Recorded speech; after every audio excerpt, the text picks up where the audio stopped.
Ya? Mic 2 kan? Betul. Satu lagi. Oh.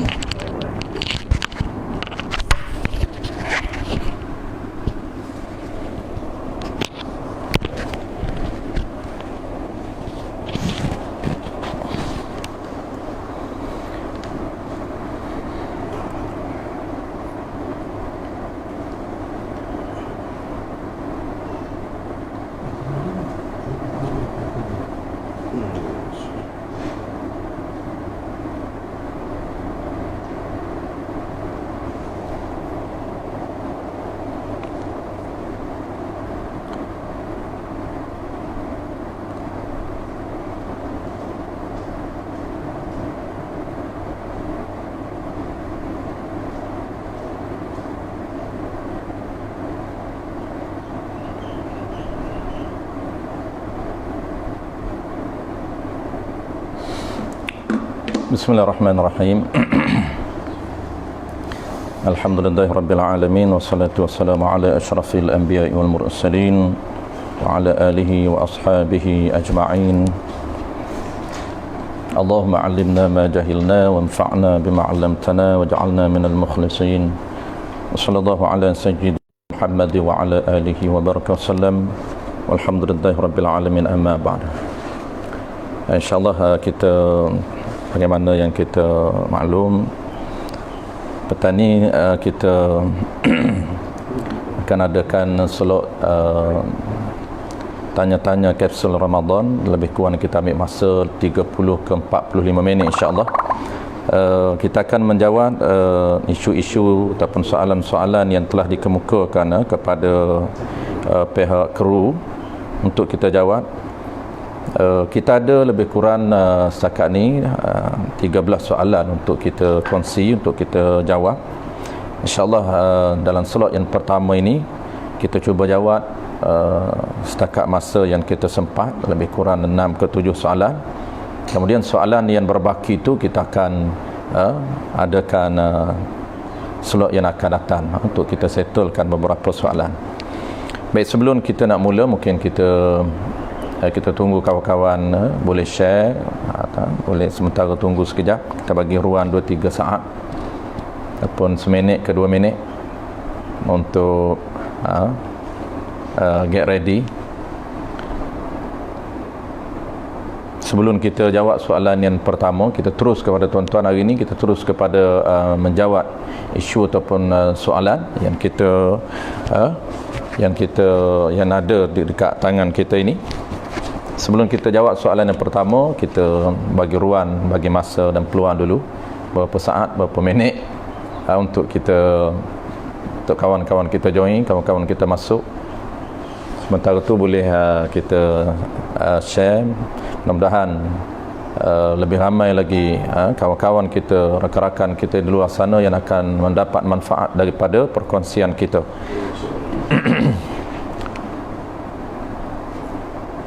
Yang soalan yang kita ada ni bukan hanya merujuk kepada soalan Ramadan, soalan mencakupi semua isu fiqh. Ada yang zakat, ada yang isu berkaitan dengan Ramadan, ada isu berkaitan dengan muamalat dan solat.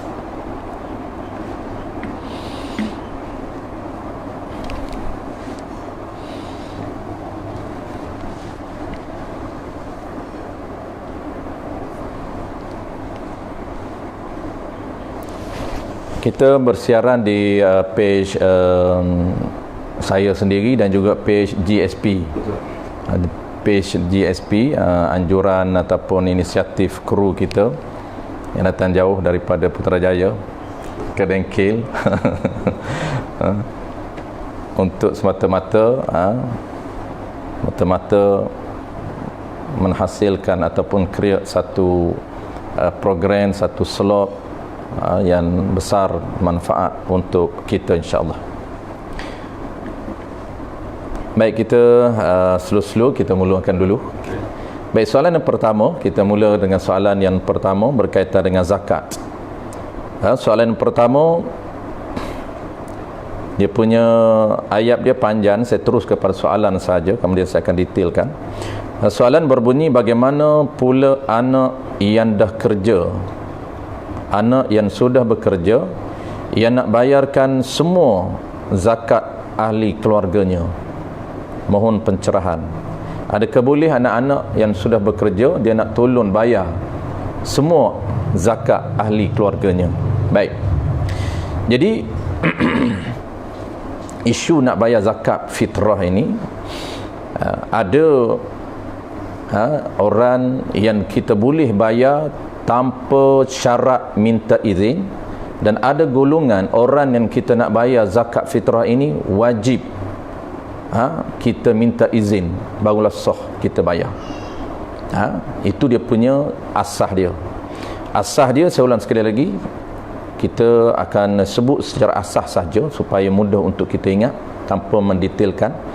Asas dia dalam isu membayar zakat fitrah ini, ada golongan orang yang kita boleh bayar zakat fitrah tanpa kita perlu minta izin, dan ada orang yang kita wajib minta izin sebelum kita bayar zakat fitrah.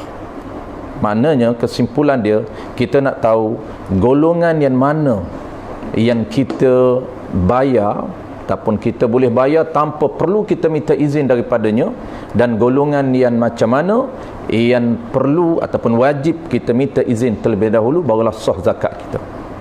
Maka formula dia, kita bagi formula untuk mudah kita ingat. Formula dia dalam isu zakat fitrah mudah untuk kita tahu siapa yang boleh kita bayar zakat fitrah tanpa perlu kita minta izin, dan siapa kita nak bayar zakat fitrah dia perlu kita minta izin ataupun wajib kita minta izin. Kaedah dia ataupun formula dia, orang yang wajib nafkah, orang yang wajib membayar nafkah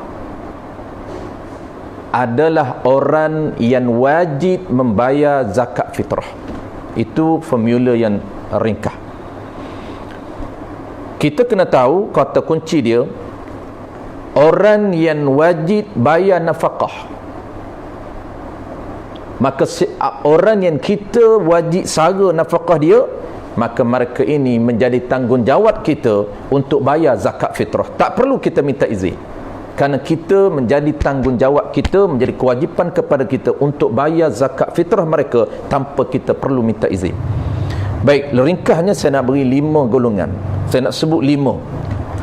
Ada 5 golongan wali yang mesti mengeluarkan zakat fitrah tanpa perlu minta izin. 5 ini. Apabila kita tahu 5 golongan ini, selebihnya wajib kita kena minta izin, kerana dia bukan menjadi tanggungjawab kita. Tanggungjawab wali mengeluarkan zakat fitrah kepada 5 golongan ini, 5 jenis golongan sasar ini. Siapa? Pertamanya ialah anak yang belum balik. 5 ini menjadi tanggungjawab wali untuk mengeluarkan zakat fitrah, tak perlu wali minta izin. Kenapa? Kerana menjadi tanggungjawab wali untuk menyara nafkah mereka ini. Pertamanya ialah anak yang belum balik.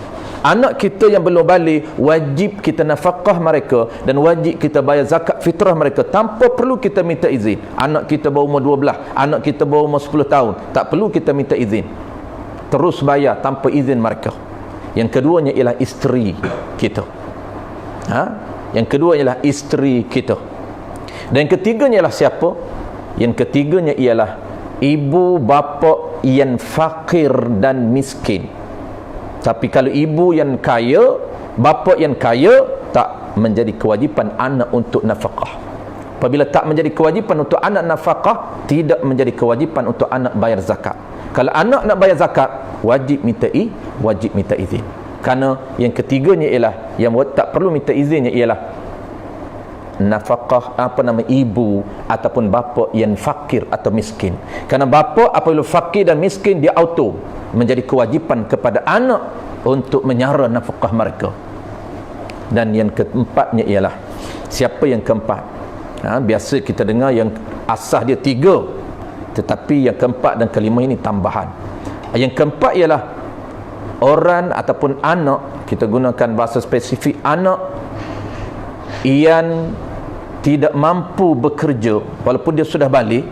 Anak yang tidak mampu bekerja kerana apa? Kerana sakit ataupun lumpuh ataupun buta, ataupun tak mampu kenapa? Kerana dia gila. Mereka ini dibayar oleh wali dia. Tak perlu minta izin. Anak yang sakit, tak mampu dia bekerja dan dia tidak ada harta.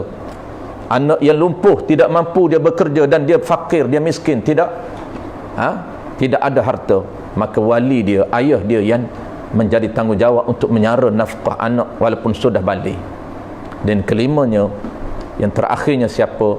Yang terakhirnya ialah orang ataupun anak, spesifiknya anak yang tidak mampu bekerja kerana istighal, kerana sibuk dengan mempelajari ataupun sibuk dengan mengaji agama. Ini disebut di dalam kitab Al-Bayjuri Ibn Qasim, disebut juga dalam kitab Iqna'. Anak yang sudah balik tapi dia tak mampu bekerja bukan kerana masalah fizikal dia, tetapi kerana dia disibukkan masa dia untuk belajar agama. Seperti anak-anak kita berada di pondok, usia dia 20, usia dia 25, usia dia 30. Kadang-kadang ibu bapa sudah tidak menjadi ibu bapa dah lepas tangan, tak menjadi tanggungjawab ibu bapa untuk sara mereka kerana mereka dah balik, mereka dah besar. Ya, tetapi di sini ada pandangan ulama. Cuma yang kelima ni dia ada perbahasan. Ada dua qaul. Jadi kita tak perlu clash di sini. Sebab tu saya katakan tadi, 3 asas 2 ini di detail. Ini tambahan saja supaya kita ada info, kita ada input. Tambahan ini kalau kita biasa dengar perbahasan, maka kita dah tahu hukum. Ada dua qaul.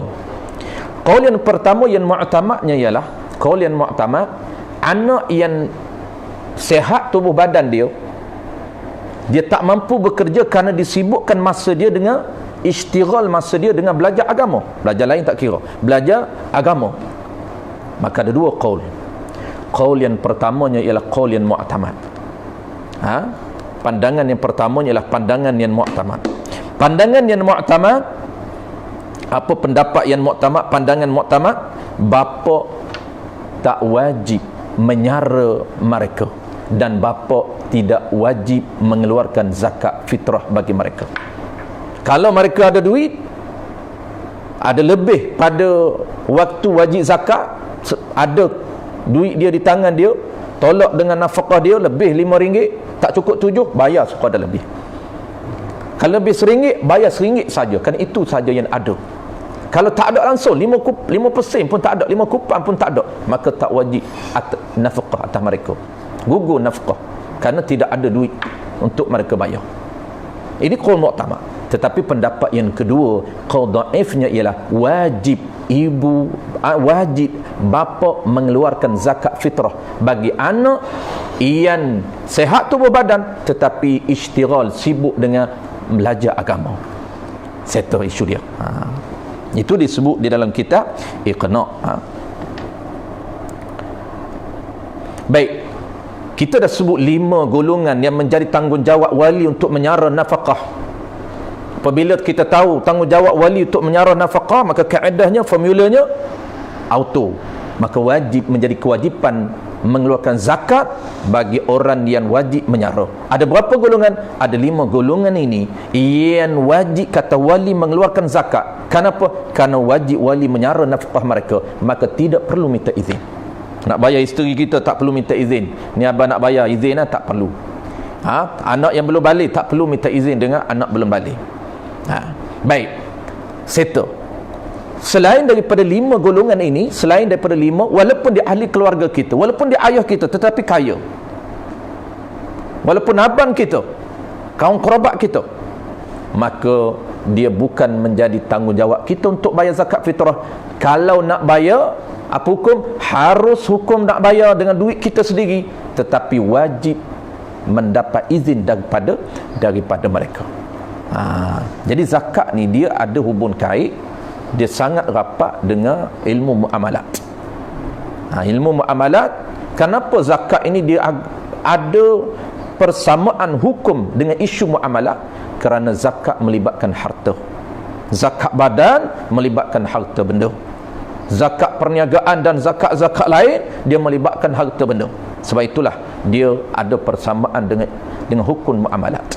Dalam hukum muamalat, izin dalam mazhab al-Imam Syafi'i sangat dituntut. Nah, sebab itulah apabila dia bukan menjadi tanggungjawab kita, mesti kita minta izin. Banyak yang berlaku sekarang ini, macam mana anak yang sudah balik, bapa lagi yang bayar tanpa izin anak, maka tidak sah. Anak dia, contoh macam anak saya ni umur 13, umur 15 tapi masih belajar, dia dah balik. Kalaulah kita belajar tu isytighal, kita yang sara lagi nafkah, tak apalah, tak perlu minta izin. Tetapi kalau dia ada duit, walaupun kita sara, ihsan kita saja, dia ada duit lebih, tiap-tiap tahun dapat duit raya banyak, kaya dia, dia kaya. Apabila dia kaya, maka nafkah tu atas dia, zakat atas dia. Yang kata kita wajib sara, dia miskin, dia tak ada duit. Kenapa? Kerana masa dia belajar tak ada duit simpanan, maka kita kena bayar. Tapi kalau anak kita yang kaya, dah balik dah, dia dah kaya, dia sendiri kena buat keluar. Tiba-tiba ayah ni nak buat keluar juga, duk terbiasa daripada kecil sampai ke tua, sampai ke besar, ayah buat keluar, maka tidak sah tanpa izin daripada dia. Keluar juga tak sah, wajib anak itu qada balik. Biasanya anak ni apabila dia tahu bapa dia keluar, dia tak buat keluar dah. Sedangkan dia tak izin daripada mulut dia tak ada lafaz izin. Maka senyap di dalam muamalah, dalam zakat tidak dikira izin. Tidak dikira izin. Tak boleh nak ambil kaedah as-sukut alamatur ridha untuk masalah isu janda saja. Izin janda, apabila orang tanya dia nak menikah ke tidak, wali tanya, dia senyap, atau boleh dikira setuju. Jangan kita ambil kaedah ni untuk pakai semua, tak. Anak dara tak boleh pakai kaedah ni. Wali tanya, wali nak menikah dara ni, anak dia, anak dara, dia kata ni abah nak menikah dengan mu ni, ada orang nak abah berkenal dengan si fulan bin si fulan, mu nak menikah tak? Senyap. Kalau senyap tu setuju tak boleh pakai kaedah. Cuma anak dara ni tak apalah, dia boleh, dia ada ayah, dia ada wali mujbir, boleh paksa. Baik, settle. Kesimpulan, kalaulah selain daripada 5, wajib minta izin. Walaupun dia ahli keluarga kita, kena minta izin. Dan kita terus kepada soalan kedua. Jangan lebih, sebab kalau lebih dia akan jadi tak banyak soalan. Kita cuba limitkan pendetailan. Soalan kedua, solat sunat tarawih dibolehkan solat dalam keadaan duduk. Bagaimana dengan rukun qauli? Bolehkah dibaca senyap di dalam hati? Ni. Baik. Solat tarawih, solat sunat dibolehkan duduk, ya. Solat sunat hukum dia harus duduk. Bukan sunat duduk. Jangan buat hukum sendiri. Harus duduk. Tetapi bukan sunat duduk. Kalaulah hukum dia sunatlah berdiri, dapat pahala penuh. Cuma nak cerita boleh saja. Kalaulah letih sangat ni, boleh tak duduk solat sunat? Tak mampu berdiri, tak apa, ni mampu berdiri, cuma saja nak duduk. Bukan isu tak mampu solat fardu boleh duduk, tak mampu. Ini kiranya dia mampu berdiri, tajalah nak tukar. Asyik duduk berdiri lama, dia kata berdiri dah ni, berpuluh tahun dah sembahyang sunat tarawih duduk berdiri je. Cuba kita tukarlah pula, duduk pula, boleh. Tapi bukan soal sunat. Kenapa? Kerana cerita boleh, tetapi rugi kita pahala separuh. Pahala dia tidak dapat full, pahala hanya dapat separuh saja. Baik, soalan dia, bagaimana dengan rukun qauli? Adakah sama dengan bacaan rukun qauli pada sembahyang fardu ataupun ada beza? Jawab dia sama. Rukun qauli boleh ke dibaca senyap dan hati? Apabila dibaca senyap dan hati tidak sah. Kenapa? Kerana tidak dinamakan qauli. Kena faham apa makna qauli. Bacaan dalam hati dinamakan hadithun nafsi, bukan qauli. Apa makna qauli? Qauli ini perkataan ataupun lafaz ataupun pertuturan ataupun percakapan. Sama saja, perkataan, pertuturan, percakapan. Maka makna perkataan, makna pertuturan, makna percakapan apa dia? Makna percakapan menurut syariat, makna perkataan menurut fiqh apa dia? Iaitu mestilah ciri-ciri dia ada suara yang mengeluarkan huruf, dan huruf tu pula huruf yang jelas yang boleh dieja.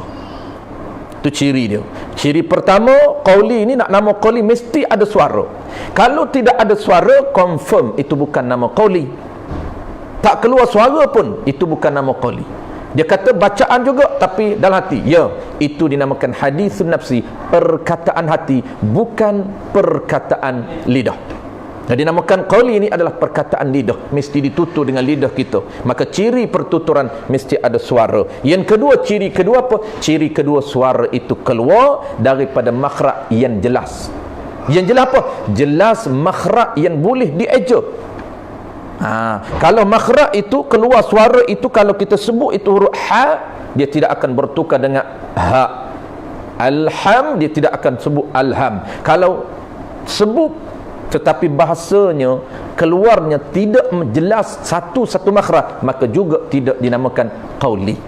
Ini jelas itu. Kita biasa sebut dalam siri kuliah rukun qauli. Maksudnya yang rukun fi'li yang boleh, yang harus boleh boleh duduk. Yang kata rukun fi'li sahaja terma dia, syarat dia dilonggarkan. Dilonggarkan pun bukan semua. Apa dia? Hanyalah boleh isyarat duduk dan melakukan rukuk, i'tidal dan sebagainya mengikut cara duduk. Itu saja. Adapun qauli maka tidak dimaafkan. Qauli tetap mesti ikut terma biasa qauli. Jadi kita nak jimatkan, kita tak sebutlah makna sir, makna jahar, kerana selalu kita sebut. Selalu dah kita sebut makna sir, makna jahar, tapi kena ulang selalu. Sebab apa? Sebab itu antara syariat yang lupuh. Benda-benda yang dah pupuh kita kena recall balik, kena sebut balik. Sebab ramai yang faham sekarang ini, apabila sebut sir tidak keluar suara. Itu betul, perlu diperbetulkan. Siapa yang nak perbetulkan? Ejen-ejen perubahan.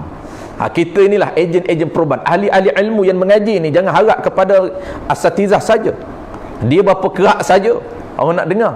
Maka yang bergerak dalam masyarakat adalah ejen perubahan. Yang ahli-ahli ilmu, yang dapat ilmu walaupun satu, cerita. Dapat ilmu dua, cerita. Sebarkan. Alimu anni walau ayah. Dapat dua pahala. Kita belajar, satu pahala belajar, yang kedua dapat pahala menyebar. Kata ulama, kalaulah kita boleh berada pada dua level ini, title ini antara title kita di sisi Allah Ta'ala yang tinggi. Kenapa? Kerana dua title kita cover. Pertamanya title kita belajar. Kita nak supaya kita di sisi Allah ada rekod, di dalam rekod catatan Allah Ta'ala, aku termasuk orang yang mengaji ilmu syariat, ilmu Allah. Ada catatan di sisi Allah. Maknanya kita diakui di sisi Allah termasuk golongan ataupun ahli orang mengaji. Yang kedua, kita nak juga di sisi Allah Ta'ala kita juga termasuk orang yang menyebarkan ilmu syariat. Kenapa selalu kita sebut ada peranan dia, ada sebab dia, ada tujuan dia, kenapa ulama dan kenapa fitrah dakwah itu mesti dijalan, mesti terus berjalan. Kenapa? Salah satu sebab dia kenapa kita mesti sebarkan, untuk memperlambatkan proses pupusnya syariat. Adapun syariat pupus itu fitrah. Dia akan makin lama makin hilang syariat, makin lama makin hilang syariat. Akhirnya sehingga Allah Ta'ala angkat. Kita sedang berada di alam, di zaman yang hilangnya syariat. Kita boleh beza di antara masa muda kita dengan masa sekarang, macam mana proses cepatnya hilang syariat. Maka cara dia, tuan-tuan, antara cara dia ialah apabila kita dapat ilmu, kita sebarkan. Salah satu syariat yang hilang dalam syariat praktikal sembahyang ialah masalah hukum sir dan jahar. Orang ingat apabila sebut perlahan, baca sembahyang subuh kuat, sembahyang maghrib kuat, sembahyang isyak kuat, sembahyang zuhur perlahan sehingga tidak didengar oleh telinga dia sendiri, maka itu bukan rukun qauli, tidak sah. Mengucapkan rukun qauli yang tidak didengar oleh telinga sendiri. Kenapa? Kerana terma dan syarat yang ditetapkan oleh fuqaha, yang ditetapkan oleh syariat, mesti lafaz qauli didengar oleh telinga kita. Itulah dinamakan sir, perlahan. Kita tak ulang. Cuma tuan-tuan yang nak ulang apa dia perlahan, apa dia jahar di sisi syariat. Baik, kita terus kepada soalan yang ketiga. Kita nak berhenti pukul berapa ni Ustaz Roy? Mana? Oh lagi Dua. Jadi sebelum pukul 7 lah, pukul 6.30 ke 6.40. Kalau kita 6.40, kita mula tadi pukul 5.50. Boleh. Baik, soalan yang ketiga. Soalan yang ketiga simple saja. Soalan yang simple kita tak jawab detail. Adakah halal duit daripada hasil buat video di YouTube? Ni banyak YouTuber sekarang ni, YouTuber yang dah jadi jutawan. Jadi boleh tak pendapatan dia ni? Kita upload video di YouTube dan ramai yang viewer pada video kita, dan kemudian YouTube bayar pada kita duit. Mohon pencerahan. Baik, jawab dia. Apabila kita buat apa saja tak kisah, cuma jangan cerita-cerita yang haram lah. Itu aridi lah. Kita nak cerita asas saja. Kalau ada unsur aridi, unsur haram, dipanggil haram aridi lah. Asas dia, kalaulah kita upload di YouTube dan YouTube bayar, boleh terima tak bayaran? Jawab dia harus, boleh. Baik, akad apa? Akad apa yang dia bayar? Adakah akad upah? Tidak. Akad upah tidak. Akad ju'alah. Dalam muamalah ada akad ju'alah. Ju'alah ni dipanggil reward. Reward ni apa saja kita buat, kita boleh bagi reward. Sah, ju'alah nama dia. Yang ketiga, akad jual beli. Tidak akad jual beli. Akad jual beli tak sah, tak boleh ambil. Akad upah pun tidak ada terman dan syarat untuk upah. Baik, dia bayar kita terima. Apa dia? Iaitu termasuk dalam hibah. Apabila dia hibah, maka sah kita menerima hibah sesiapa. Wallahu a'lam. Dan terus soalan yang keempat. Soalan yang keempat, PKP ini kemungkinan kita solat raya di rumah, ya. Walaupun dah keluar hari ini arahan boleh semayang di surau, tapi tak ramai. Bermaknanya akan ada solat rumah, solat sembahyang, solat Aidilfitri di rumah masing-masing. Jadi melainkan ahli tetap surau sahaja dibolehkan. Kerana SOP, kita tengok balik SOP dia, kalau Jumaat tak lebih 30 orang. Kalau hari raya, wallahu alam. Soalan dia, bolehkah, ada dua soalan di sini, bolehkah solat sunat Aidilfitri dilakukan sejurus selepas solat subuh, sedangkan ia waktu yang diharamkan? Selepas solat subuh terus solat Aidilfitri, nak cepat sangat. Sekejap lagi nak keluar beraya, boleh dah rentah daerah. Keluar beraya rumah keluarga, rumah terdekat, sehari saja. Boleh ke tidak? Jawab dia, baik, solat sunat Aidilfitri kena tahu asah. Ini cara fiqh dia mudah saja. Kita boleh jawab terus, tak sah. Tapi kesianlah tanpa kita mendetailkan asah-asah dan kerangka untuk kita mudah kuasai fiqh. Jadi jawab simple dia, tak sah apabila kita semayan selepas subuh terus semayan. Kenapa tak sah? Kerana tak masuk waktu dia. Itu simple. Baik, asah yang kita kena tahu apa dia? Sembahyang sunat tarawih, sembahyang sunat Aidilfitri dia panggil sembahyang sunat yang mempunyai waktu. Kita biasa sebut dalam kuliah-kuliah, sembahyang sunat ini dia ada beberapa kategori. Pertama, dia ada kategori sembahyang sunat yang disunatkan berjemaah. Kategori kedua, sembahyang sunat yang tidak disunatkan berjemaah. Settle. Ada kategori dari sudut apa? Dari sudut sembahyang yang punya waktu. Ini. Yang kedua, sembahyang sunat yang tidak punya waktu, tidak mempunyai sebab. Yang ketiga, sembahyang sunat yang mempunyai sebab. Baik, mudah dia ada tiga ni. Pertama, sembahyang sunat mempunyai waktu. Kategori yang kedua, sembahyang sunat punya sebab. Kategori ketiga, sembahyang sunat tidak punya waktu, tidak punya sebab. Baik, kata kunci dia untuk mudah teris, kita nak, bila mula kita nak buat dia, kita kena tengok kategori dia berada kategori mana. Kalaulah dia berada di kategori sembahyang sunat yang mempunyai waktu, maka kita kena tengok bila masuk waktu dia, bila habis waktu dia. Buatlah di mana pun, kalau waktu dia sah. Baik, itu asah dia. Maka sembahyang sunat Aidilfitri dia termasuk dalam kategori yang pertama, iaitu sembahyang sunat yang mempunyai waktu. Apabila sembahyang sunat punya waktu, maka apa yang kita kena tahu? Kita kena tahu bila masuk waktu dia dan bila akhir waktu dia. Jawab dia, sembahyang sunat Aidilfitri masuk waktu dia bila? Ni kena tahu. Masuk waktu dia boleh sembahyang Aidilfitri, iaitu mula naik matahari.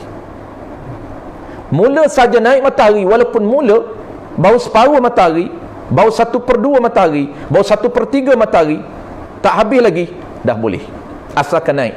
Dia panggil dalam kitab, dia panggil semata-mata naik matahari masuk waktu solat Aidilfitri, walaupun baru separuh naik, ataupun walaupun tak sempurna lagi naik, hampir-hampir nak sempurna naik, tak sempurna lagi naik, dekat dah nak sempurna naik. Kalau kita berada di ufuk, kita boleh nampak slow matahari naik, mata sedikit dia jongor, kita nampak cahaya pancul sedikit. Makin lama kita tunggu depan dia, makin tinggi cahaya dia, makin tinggi cahaya dia, makin tinggi cahaya, sehingga seluruh matahari naik kita nampak kalau kita berada di ufuk. Maka solat sunat Aidilfitri semata-mata naik, nampak sedikit cahaya, pantulan cahaya sedikit saja, dan dia mula naik, maka kita boleh mula takbir Allahu Akbar. Main sunat di rumah, nak tunggu siapa? Kita lah tu imam, kita lah makmum, keluarga kita makmum, kita tu imam, boleh. Tetapi sunat, ni kita nak tahu, apabila kita belajar fiqh, antara benda yang kita kena tahu ialah dia panggil fiqh minded. Apa dia fiqh minded? Cara untuk jana pahala. Kita kena tahu strategi untuk jana pahala, sangat-sangat kita kena kuasai. Maka tak dapat tidak ilmu fiqh. Maka antara benda yang kita kena tahu apa dia? Iaitu masa afdal. Boleh buat bila pun boleh, sah, dapat pahala, tetapi pahalanya biasa saja. Yang kita nak pahalanya, rewardnya, imbuhannya, bayarannya ialah lebih. Inilah orang fiqh. Dia akan kejar untuk nak mendapat pahala lebih. Dia akan kejar amalan dia, amalan terbaik, supaya payment dia, imbuhan dia terbaik. Maka kita nak afdal. Afdal ni kalau bahasa kita dia panggil terbaik. Dalam bahasa Arab dia panggil afdal. Bahasa syariat dia panggil afdal. Dua-dua orang Arab pun guna, syariat pun guna afdal ni.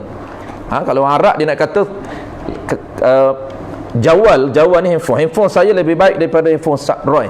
Dia kata jawal ini, hazal jawal ni afdal, lebih baik daripada handphone si fulan. Dia guna afdal. Dalam syariat sama afdal. Apa dia afdal? Aktsaru sawaban, terlebih besar nisbah pahala, terlebih banyak nisbah pahala. Tu.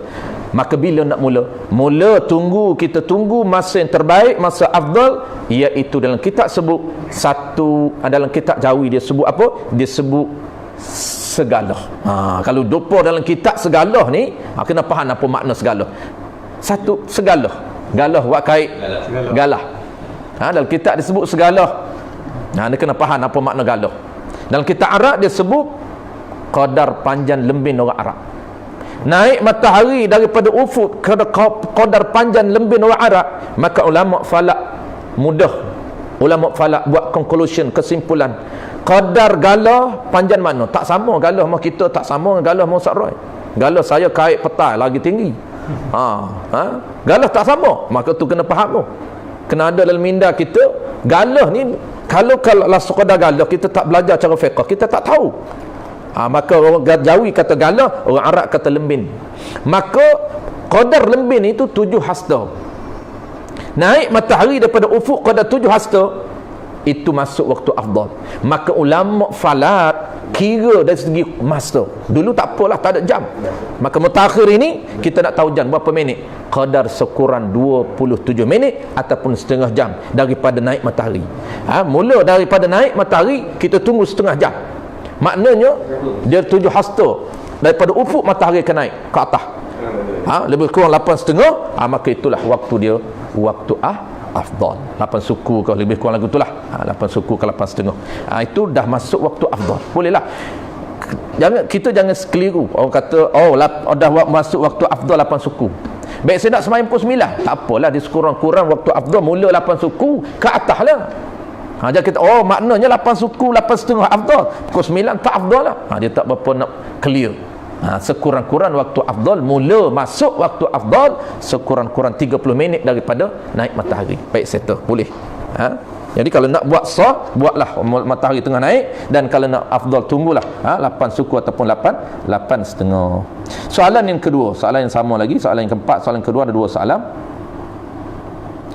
Adakah pakai pakaian baru itu sunat ketika mahu mendirikan solat sunat Aidilfitri di rumah? Solat di rumah cincai lah. Kalau nak solat di surau, solat di masjid, pakai baju baru.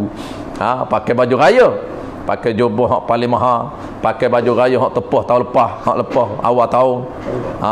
Tiba-tiba majlis sembahyang di rumah dia kata tak ada feel lah, tak feeling lah, tak ada aura lah. Dia kata pakai baju mana pun boleh. Ada.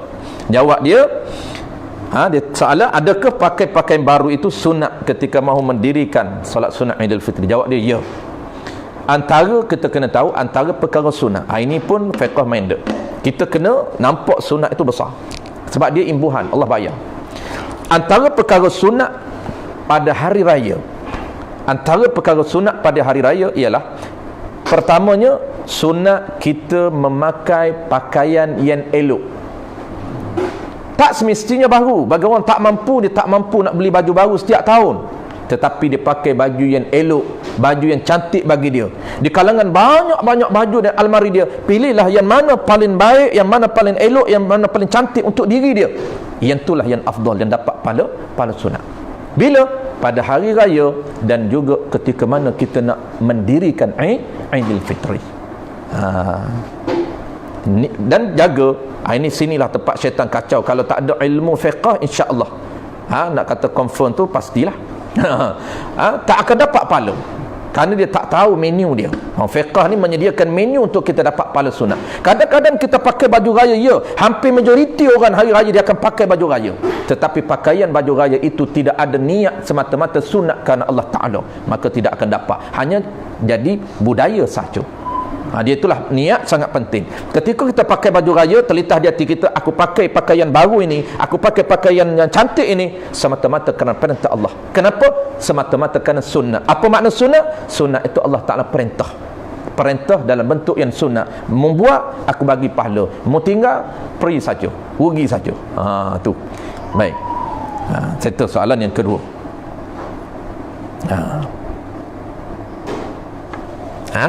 Jangan kita ingat pakaian baru, tidak syarat baru. Syarat dia pakaian yang elok. Maknanya kalau baru, lagi elok lah. Ni kalau tak ada yang baru, pakaian yang elok, dapat pahala sunat. Soalan yang kelima. Soalan yang kelima, asatizah kita ramai terjejas pendapatan sejak dari awal musim PKP lalu. Maka ramai berhasrat nak salurkan zakat fitrah kepada ustazah pilihan mereka. Adakah boleh? Jika hukumnya boleh, bagaimana pelaksanaan dan lafaznya? Baik, jawab dia, boleh. Ada yang boleh, ada yang tak boleh. Baik, boleh macam mana? Boleh bagi zakat kepada ustaz, para asatizah, sekiranya dia termasuk dalam salah satu daripada 8 asnaf. Sekiranya asatizah kita ini fakir ataupun miskin, boleh diberi zakat atas tiket miskin. Kalau dia kaya walaupun dia bergelar ustaz, maka tidak boleh beri zakat. Atas tiket fisabilillah, ini mazhab Syafi'i tidak boleh. Mazhab lain tak apa. Tu kita dari sudut mazhab Syafi'i. Mazhab Syafi'i fisabilillah hanya diperuntukkan untuk orang yang keluar berperan sahaja. Tidak dikembangkan makna kepada fisabilil khairat, untuk segala orang yang mengerjakan kebajikan fisabilillah. Fisabilillah dalam makna yang lughah fisabilil khairat, segala pekerjaan yang baik termasuk fisabilillah. Itu pada makna lughah, pada makna bahasanya. Orang keluar berperan, baik tak? Baik, fisabilillah. Orang belajar agama, baik tak? Ya, baik. Orang yang menyebarkan agama, baik tak? Ya, baik. Orang yang tulun buan duri di jalan raya, baik ke tidak? Ya, baik. Termasuk fisabilillah. Luas konteks fisabilillah pada makna lughah. Maka dalam mazhab kita Imam Syafi'i, bukalah kitab mana-mana pun, mereka hanya terhad kepada makna istilah saja, satu saja, iaitu orang keluar berperan. Maka kesimpulan dia, boleh kita nak bayar zakat kepada asatizah kita sekiranya dia ada mana-mana satu tiket. Tiket apa? Tiket fakir ataupun tiket miskin. Adapun tiket fisabilillah itu ditutup untuk mazhab Syafi'i, kerana sekarang ini sudah tidak ada orang keluar berperan. Walaupun ada pendapat ulama kontemporari, itu biasalah akan berlaku. perselisihan di antara ulama kontemporari.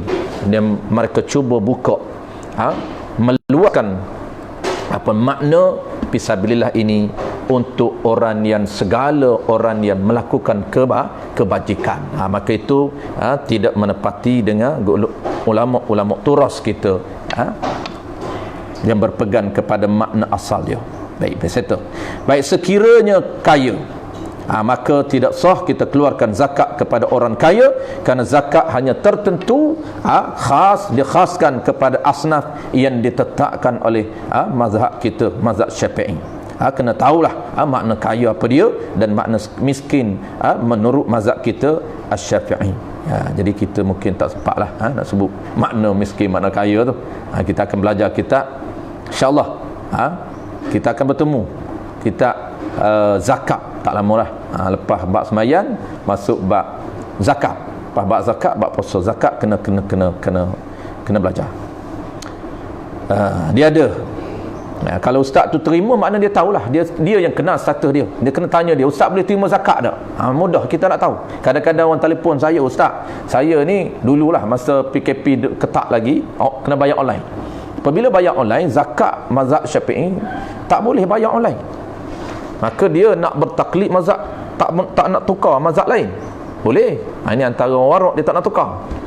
Saya nak bayar juga atas mazhab Syafi'i, nak keluar berah juga.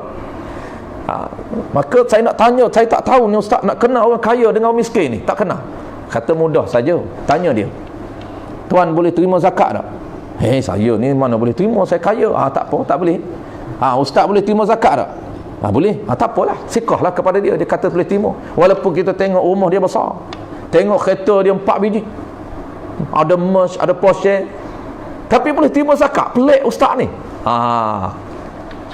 Dia tak boleh nak ukur ikut kemampuan kita. Dia kaya ni ikut saya. Kaya ni dia tak boleh ukur kita. Kaya dia ikut ukur badan dia.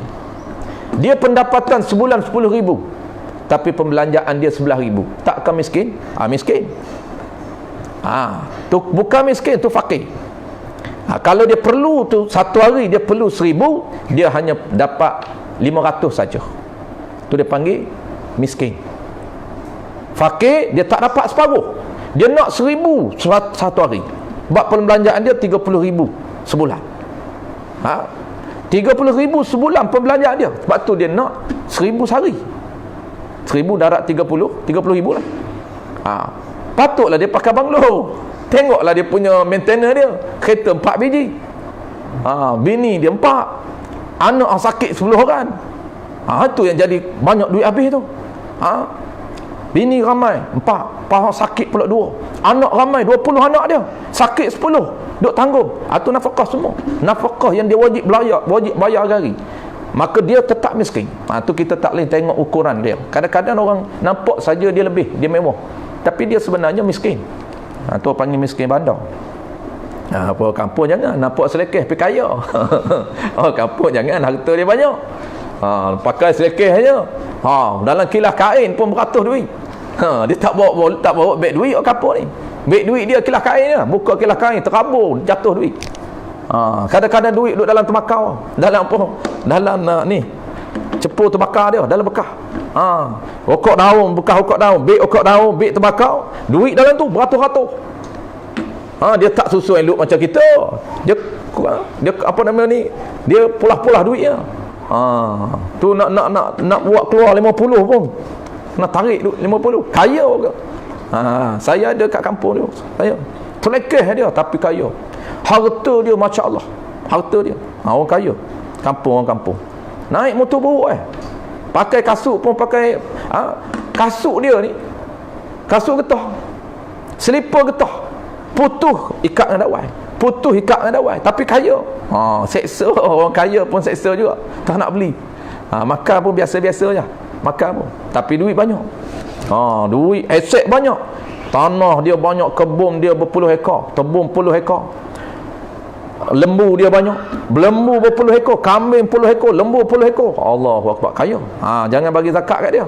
Tengok susah pun. Rumah buruk ya. Baik, settle. Jadi kita tak detailkan tuan-tuan. Kita terus ke soalan yang ke-6. Kalau nak detail dia tu, dia ada makna miskin, ada makna kaya. Ada makna kaya, ada makna miskin. Dan detailnya dalam kitab Bughayatul Laq sebut, miskin ni dinamakan miskin juga. Ini sebagai view saja, tak nak detailkan. Sebab takut kita terburuk sangka hati kita. Apabila kita tengok, ada setengah, kita tengok Tok Guru dia terima zakat. Kita pun duk pelik terima zakat macam mana? Tok Guru hari-hari duk bagi duit ni. Kalau bagi heboh-heboh takkan tak kaya. Tapi dia masih terima. Kita jangan sangka jahat kat Tok Guru ni. Dia akan ada terdetik hati kita, tapi kena jaga cepat-cepat. Sebab kita kena siqah, belajar, kita jangan sangka jahat pada para Tok Guru kita. Dia apa yang dia buat, insya-Allah kita, dia ni Allah Taala. Tak ada hak untuk kita kata kenapa Tok Guru ambil, dia ni dah kaya. Tak ada. Ni kena tahu. Antaranya apa, sebagai nak jaga hati kita. Kerana ada satu dinamakan miskin juga, disebut dalam kitab Bughayatul Laq. Dinamakan miskin juga walaupun dia ada harta. Dia ada harta banyak. Tetapi harta dia ini kalaulah di total, dikira, diamountkan, tak mampu untuk nafkah asah dia bila dikira umur yang ghalib, bukan dikira hari ni. Tu ada pendapat miskin juga dia. Tu kita kena tahu tu. Ni Tok Guru setengah dia beramal juga dengan orang ni. Kalau totalkan harta yang ada dan aset dia, tanah dia, rumah dia, saving dia di bank, totalkan semua, cukup ke untuk keperluan harian dia selama mana? Selama umur hidup dia, umur yang ghalib. Sekarang ni baru umur 40, sekarang ni Tok Guru umur 60, ghalib dia mati. Maka di sini ada khilaf. Ada kata umur ghalib 60, ada kata umur ghalib 62, ada kata umur ghalib 63, ada kata umur ghalib 70, ada kata umur ghalib 80, ada kata umur ghalib 90, ada kata ghalib umur ghalib 100, ada kata umur ghalib pendapat ke-8 ialah 120. Dihancurkan, ditotalkan, aku hidup 120 tahun, cukup tak? Tak cukup, maka boleh ambil lagi. Boleh ambil sekadar nak mencukupkan 120 tahun, walaupun dia tak pasti boleh hidup ke 120. Tak boleh hidup 120. Contohnya mungkin 63 tahun saja. Sebab itulah 60 sampai 120 mu'tamadnya adalah 63 umur ghalib. Kita bolehlah kalau nak beramal. Boleh ambil zakat lah. Ni ada setengah orang jahat perangai dia su'uzon, jahat sangka pada Tok Guru. Dia buat cerita, Tok Guru tu dah ambil lagi lah duit zakat. Bukan kaya. Duk susik. Siapa yang susik buat mulut cerita? Anak murid dia juga. Ni ujian Allah Ta'ala. Banyaklah ujian kepada guru, ujian pada murid. Sangka. Kita kena cepat-cepat sangka jahat. Hilangkan was-was sangka jahat. Saya ni pengalaman macam-macam duduk di pondok. Macam-macam cerita orang buat. Orang cerita daripada dalam ada, daripada luar ada. Cerita ni untuk nak merosakkan nak merosakkan masa depan kita, bukan masa depan orang lain. Kalau kita dah percaya, kita yang rosak. Kita rosak adab kita dengan guru, rosak ilmu kita tak berkat. Ada orang duk main bisik kepada kita, besar sungguh rumah Tok Guru, buat apa pakai banglo besar. Saya dulu masa di Kedah tu ada 4-5 orang guru. 5 orang guru tu adalah 2 orang guru tu besarlah rumah dia, tuan guru. Buat banglo besar. Adalah orang duk susik dia kata.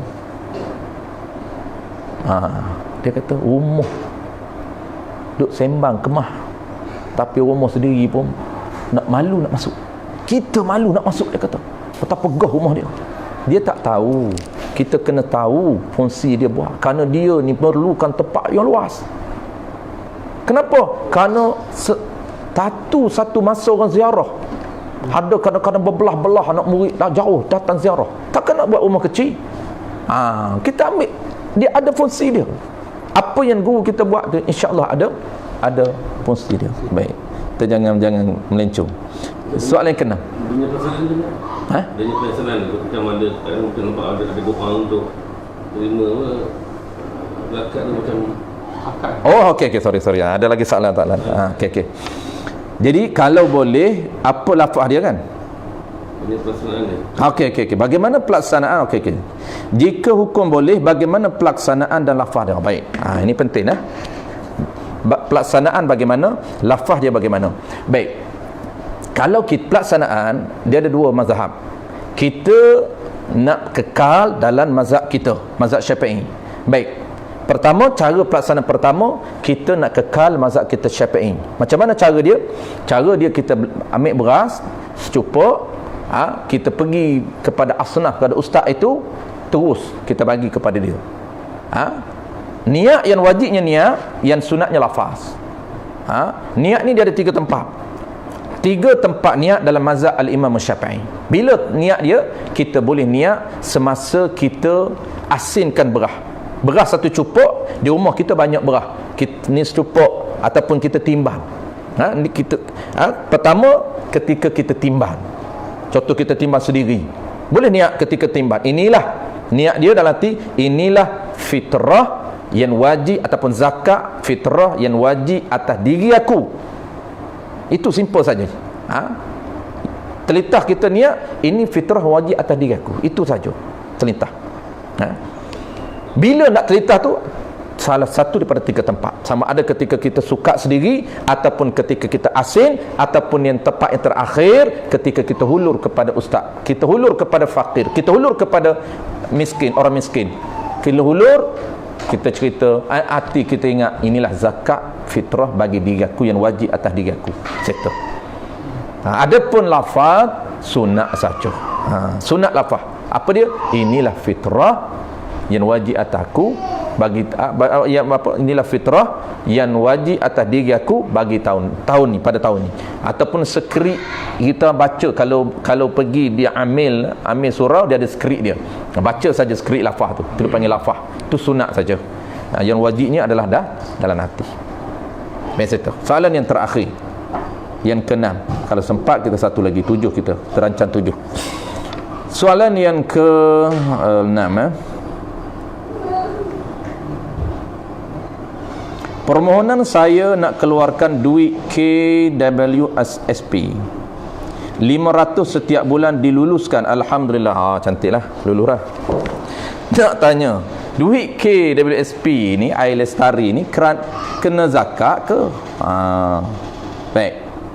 Jadi bab zakat ni, oleh kerana kita pun tak belajar secara detail lagi mazhab Syafi'i, cuma saya nak sebut secara asas isu muamalah dan isu zakat dalam masyarakat kita fokus pada masyarakat kita lah di Malaysia. Sebenarnya bukan masyarakat kita di Malaysia saja, ini isu dunia. Dia sudah hilang identiti yang sebenar, sehingga masyarakat mengeluarkan zakat tanpa jelas mazhab mana, sehingga disangkakan zakat yang dikeluar itu, disangkakan bahawa itu adalah zakat yang wajib dalam mazhab Syafi'i. Kenapa?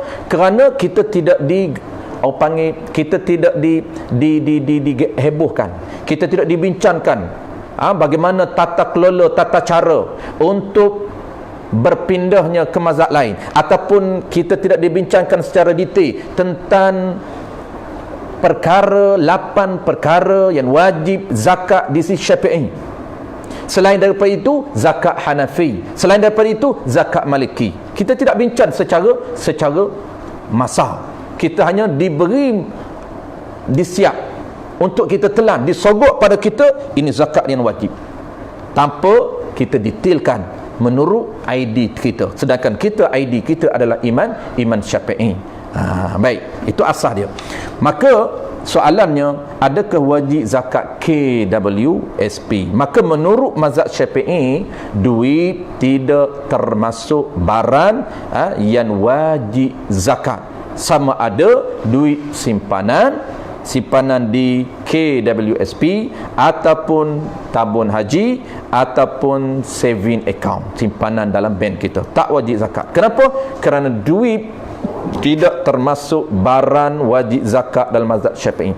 Dalam mazhab Syafi'i, zakat hanya 8 jenis barang saja. Selain daripada 8, tidak ada 9, tidak ada 10. 8 saja. Apa dia 8? Saya baca secara pita lalu. Pertamanya, bijirin yang mengenyangkan. Jagun, bagi orang makan jagun. Bagi kita beras. Bagi orang gandun. Zurrah ataupun bur ataupun arus, gandun kita beras. Yang kedua, zakat fitrah. Yang ketiga, zakat apa? Yang ketiga, zakat perniagaan. Yang keempatnya emas dan perak. 4. Yang kelima, apa dia? Yang kelima binatang ternak. Tidak semua binatang wajib zakat. Kita kadang-kadang hari ni bedal semua. Ada orang bela rusa, dizakatkan rusa. Katanya rusa binatang ternak. Bukan boleh ternak apabila kita bukan boleh klasifikasi ternak dan tidak ternak ini mengikut kita. Apabila kita ternak binatang liar, dia tidak akan mengubah hukum, tetap klasifikasi itu tidak berubah. Ternak ini hanya binatang an'am sahaja, binatang yang sah dibuat korban. Rusa tidak boleh dibuat korban walaupun ada orang yang bid'ah. Ini ahli bid'ah sebenarnya. Dia ahli bid'ah melakukan korban dengan rusa. Hebat dia, sunnah dia, tapi melanggar tata kelola syariat mazhab Imam Syafi'i. Walaupun mereka mendakwa mereka Imam Syafi'i, tetapi mereka mengorbankan rusa. Kan kononnya ternak, majoriti orang ternak rusa. Maka rusa ini dia termasuk kategori liar. Walaupun diternak jinak, boleh tidur sekali dengan kita, dia tidak akan mengubah hukum. Binatang yang keenam, galian emas perak. Tidak semua galian. Biji timah jangan dizakatkan. Ada orang zakatkan biji timah. Perniagaan dia korek biji, perniagaan biji timah di Kelantan banyak. Maka dia zakatkan. Zakat apa? Zakat ain. Tidak. Zakat perniagaan, ya. Kerana dia berniaga biji timah, zakat perniagaan. Hari ni ramai orang zakat buah kelapa sawit. Hari ni ada orang yang zakat buah dia tanam buah dokon. Kebun dokon dia berpuluh-puluh hektar, maka dia zakatkan. Sedangkan buah yang wajib zakat dalam mazhab Syafi'i ada 2 saja, iaitu yang ke-8 buah kurma dan anggur. Yang ke-6 galian emas perak. Yang ke-7 rikas, harta korun. Rikas ni harta korun. Kalau kita bertemu dengan harta korun, kita saja panggil korun. Kalau harta itu emas dan perak, dia panggil rikas. Rikas emas dan perak wajib dizakatkan. Tetapi ingat, hanyalah emas dan perak saja. Gali belakang rumah kita bertemu setongkol emas.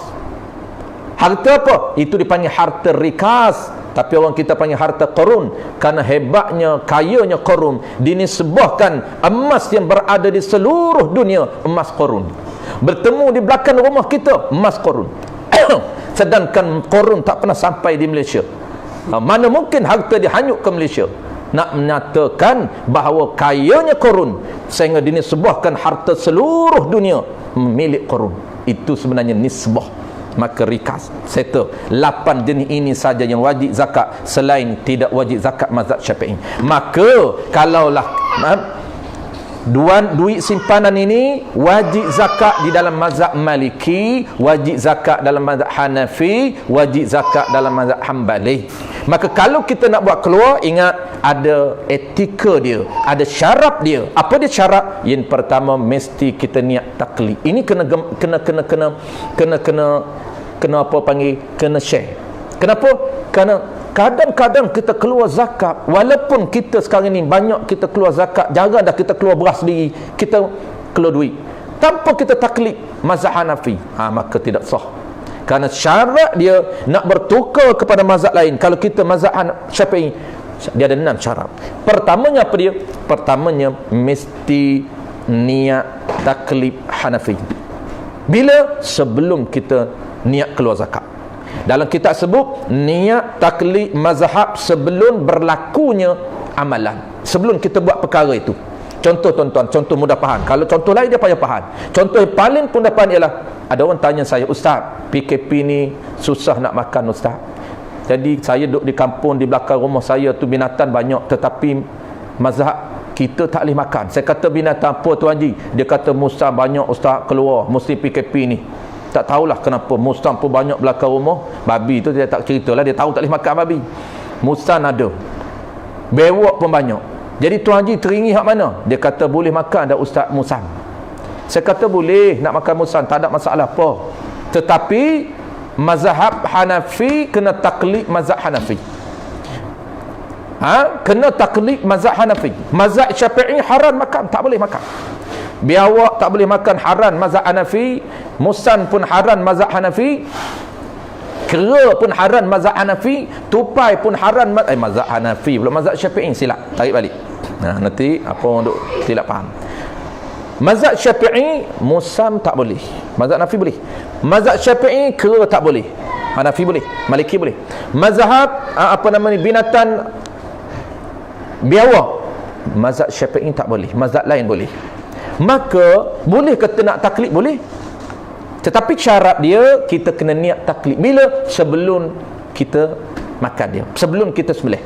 Pertamanya niat taklid, yang keduanya sembelih mesti mengikut mazhab Hanafi. Tak boleh sembelih mengikut mazhab Syafi'i, tak boleh. Dia ada syarat sah mengikut mazhab. Sama juga dengan isu lain. Kalau kita tak boleh, tak berani, tak gamak nak makan musam tanpa kita taklid, kadang-kadang taklid pun tak gamak juga. Begitulah juga dalam isu-isu amalan-amalan lain. Kena rasa tak gamak juga tanpa taklid. Kerana Imam Syafi'i tidak mengaku amalan dia. Kerana duit dia kata bukan zakat, bukan cara mengeluarkan zakat di sisi mazhab aku. Dan Hanafi pula, dia kata mazhab aku, tetapi kita tak ikut dia. Tak telitah pun ikut mazhab Hanafi. Apabila kita tak telitah mengikut mazhab Hanafi, kita kekal di mazhab kita. Kekal mazhab kita, mazhab Syafi'i. Sebab tu kesimpulan tuan-tuan, kalau kita nak niat, nak keluar duit, sekarang ni pun kita keluar duit, iaitu zakat fitrah, tidak menggunakan beras, tapi menggunakan nilai. Maka nilai apa saja dalam mazhab Hanafi tuan-tuan, asalkan nilai. Boleh keluar duit, boleh keluar nilai kain, boleh keluar apa pun kita. Contoh kita duit, tak nak keluar duit, nak buat keluar kain, boleh tak? Nilai kain itu melebihi RM7, boleh? Sepasang kain batik yang saya nak keluar untuk asnah ini, saya niat inilah zakat bagi saya, boleh? Tak duit saja. Mazhab Hanafi dikira nilai. Maka duit boleh, nilai lain boleh, tetapi nilai itu sebanyak angkanya RM7 ke atas. Maka cara dia dua. Pertamanya niat taklid mazhab Hanafi, yang keduanya kita niat zakat. Niat taklid sebelum niat zakat. Wallahu a'lam. Ya. Gaji.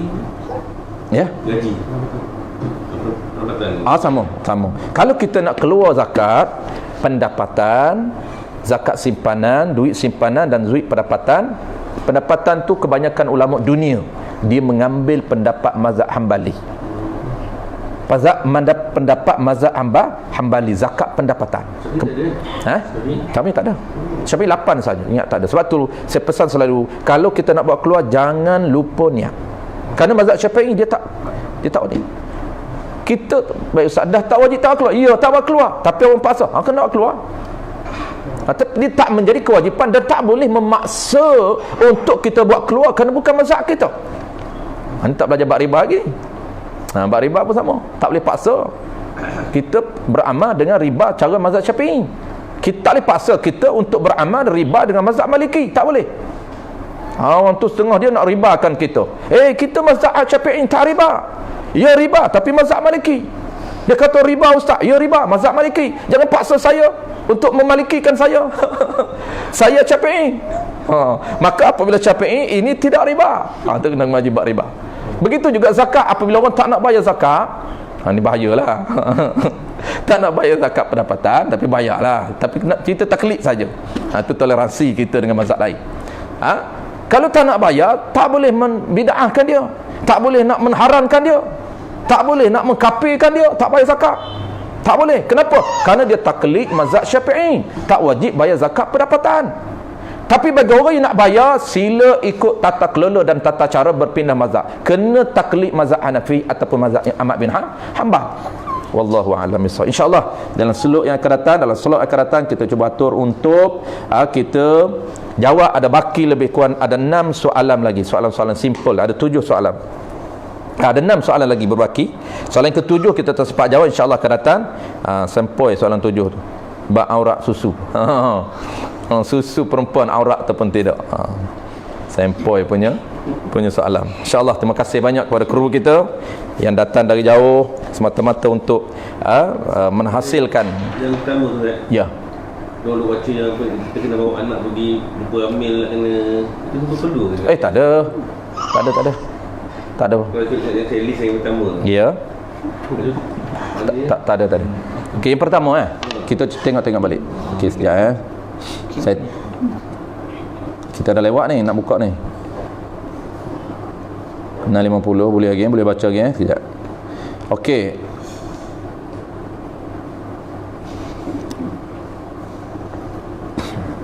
Cara ke? Cara ni zakat fitrah bagi anak yang telah balik. Cara pertama, ayah bawa anak sekali sewaktu bayar zakat. Satu. Ini. Dia listkan macam ni. Okey. Tempat niat zakat settle. Cara ini saya baca nota ada yang sharing ni. Ada beberapa cara buat keluar zakat. Cara pertama, ayah bawa anak sekali sewaktu bayar zakat. Tak perlu bawa anak. Yang kedua, sewaktu ayah menyerahkan zakat, anak berniat untuk diri.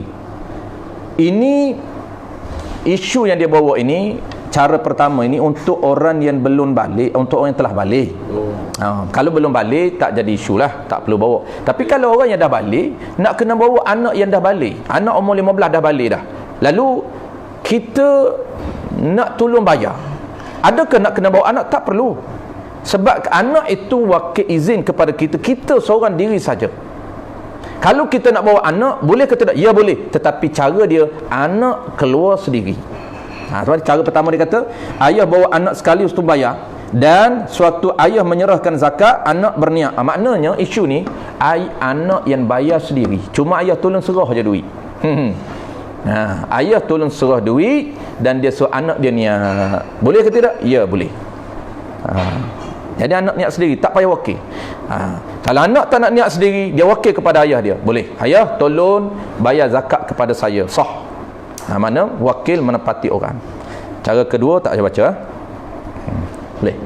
Wallahu alam. Baik, insya-Allah kita akan sambung nak datang. Terima kasih banyak pada tuan-tuan yang join. Terima kasih banyak kepada kru kita. Mudah-mudahan kita diberikan kesempatan, diberikan keberkatan kepada kita, dilipat gandakan amalan kita, dan paling penting Allah Taala jadikan amalan kita ini sebagai rahmat untuk Allah Taala pandang, untuk tiket dia untuk ke syurga. Wallahu a'lam. Bismillahirrahmanirrahim. Alhamdulillahirabbil alamin, wassalatu wassalamu ala asyrafil anbiya'i wal mursalin wa ala alihi wa ashabihi ajma'in. Allahumma inna nas'aluka ridhakal jannah wa na'udzu bika min sakhatika wan nar.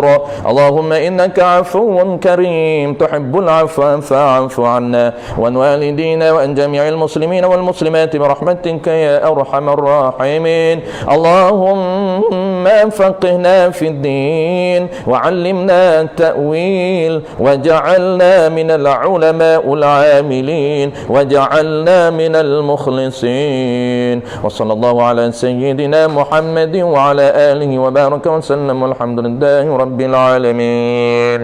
تقبل الله.